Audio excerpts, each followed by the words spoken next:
ద్వారంపూడి చంద్రశేఖర్ రెడ్డికి టీజర్ చూపించిన జనసేనాని. మరి ట్రైలర్ అస్సలు సినిమా అయితే?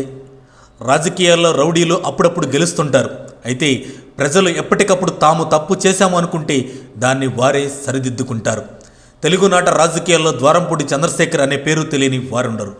గోదావరి జిల్లాలో ద్వారంపూడి చంద్రశేఖర్ రెడ్డి నోటి దురుసు, రౌడీయిజం, అక్రమాలు, భూకబ్జాలు అన్నీ ఇన్ని కావు. రేషన్ బియ్యం సంగతి తెలిసిందే. వీరు 2009లో తిరిగి 2019లో ఎమ్మెల్యేగా గెలిచారు. వీరు భారీ మెజారిటీలతో గెలవలేదు. 2 సార్లు సామాజిక బలం లేదు. 2009లో ప్రజారాజ్యం, 2019లో జనసేన ఓట్ల చీలిక వల్ల గెలిచాడు. ఇక కూటమి అభ్యర్థిగా 2014లో, 2024లో వనమాడి వెంకటేశ్వరరావు గెలిచారు. 2024లో ఎన్నికల రోజు మాట్లాడుతూ 15,000 మెజారిటీతో గెలుస్తున్నా అంటూ రాజకీయ జ్ఞానిలా బీరాలు పలికారు ద్వారంపూడి. మహాతిమ్మిరి, నోటి దురద ఎక్కువైంది. వీర మహిళలను, పంతం నానాజీని, పంచకర్ల రమేష్ని ఇలా ఎంతోమందిపై ఈ చంద్రశేఖర్ రెడ్డి చేసిన దాడులు నీచం.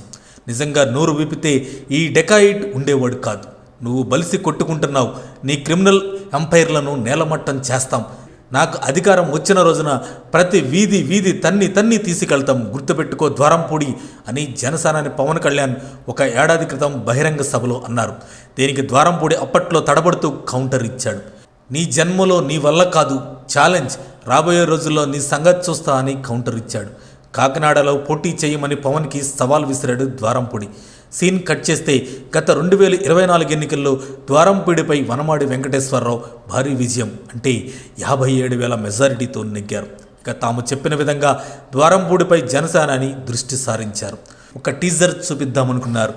ద్వారంపూడి అక్రమ బినామీ గోడౌన్స్పై పౌర సరఫరా శాఖ మంత్రి మనోహర్ రైడ్స్ చేశారు. గోడౌన్స్ సీజ్ చేశారు. ద్వారంపూడి ముఖ్య అనుచరుడి అక్రమ ఇల్లు మున్సిపల్ అధికారులు కూల్చివేశారు. అధికారంలో ఉన్నప్పుడు పొగరు, బలుపు మాటలతో చంద్రబాబు, పవన్, లోకేష్లను బూతులతో మాట్లాడిన ద్వారంపూడి ఈ రోజున తన ముఖ్య అనుచరుడి ఇల్లు కూలగొట్టే సమయంలో అక్కడే ఉన్నాడు. కూలగొట్టిన అధికారులు గతంలో ద్వారంపూడికి సలాం కొట్టిన వారే.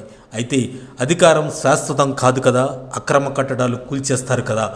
వేరే లెవెల్లో ప్రత్యక్షంగా ఆయనే రంగంలోకి దిగి కూల్చివేతలు ఆపుదామనే ప్రయత్నం చేశారు. అయితే పోలీసులు రంగంలోకి దిగారు. పట్టమని 20 మంది కూడా ద్వారంపూడికి మద్దతు రాలేదు. ఇక పోలీసులు తమ బాధ్యత తాము పూర్తి చేశారు. అడ్డుకుంటున్న ద్వారంపూడిని ఈడ్చి అవతల పారేశారు. ఇప్పుడు ఉప ముఖ్యమంత్రి జనసేనాని కాకినాడలో పర్యటిస్తున్నారు. కాకినాడలో విజయోత్సవ సభ కూడా జరగనుంది. ఇక ద్వారంపూడి దారులు మూసుకుపోనున్నాయి. ఎప్పుడైనా జైలుకి వెళ్ళి ఊచలు లెక్కించే అవకాశం స్పష్టంగా కనిపిస్తుంది.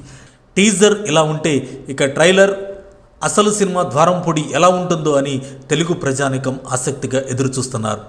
మరిన్ని అప్డేట్స్ కోసం మా కాయ్ టీవీని సబ్స్క్రైబ్ చేసుకోండి. మా వీడియో కనుక మీకు నచ్చినట్లయితే లైక్ చేయండి, షేర్ చేయండి. మీ విలువైన అభిప్రాయాలను కామెంట్ బాక్స్లో తెలియజేయండి.